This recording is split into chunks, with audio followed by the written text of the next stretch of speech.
비염 수술을 하면 코골이가 좋아지나요? 이런 질문인데요. 이거는 좋아질 수도 있고 나빠질 수도 있습니다. 안녕하세요. 코비즈 코성형 클리닉의 한상민 원장입니다.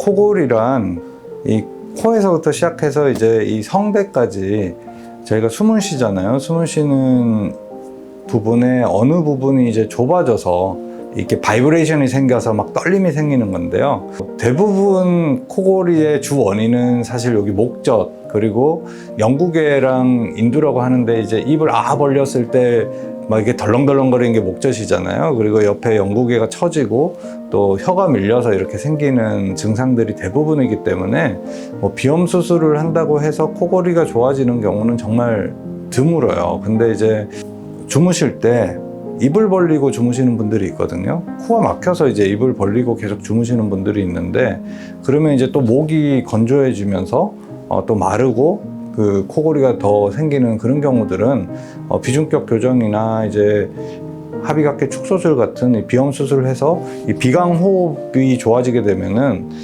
목이 아침에 건조해지는 것도 좋아지고 또 코로 호흡이 되기 때문에 코골이가 간혹 가다가 좋아졌다고 이렇게 말씀하시는 분들이 꽤 있지만, 그런 분들은 이제 젊은 분들이고, 젊을 때 코를 안 골았는데 이제 40대 돼서 50대 돼서 코를 골고 계신다.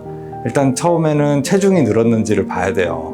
이 체중이 늘면 목에도 살이 찌거든요. 목에도 살이 찌기 때문에 또 에이징 프로세스도 있어요. 나이가 들면은 다 여기가 터져요. 그래서 젊을 때 코 안 골던 분들이 이제 나이 들면 다 코를 골고 있잖아요. 그거는 이제 자연스러운 현상이기 때문에 젊을 때 코를 안 골았는데 이제 코를 고니까 비중격이나 비염 수술을 하면 코골이가 없어지나요? 라고 한다면 그건 아니다. 젊은 때부터 나는 코를 골았고 입을 벌리고 자는 상황인데, 이런 분들은 비중격 교정이나 비염 수술을 했을 때 코골이가 좋아질 수 있습니다.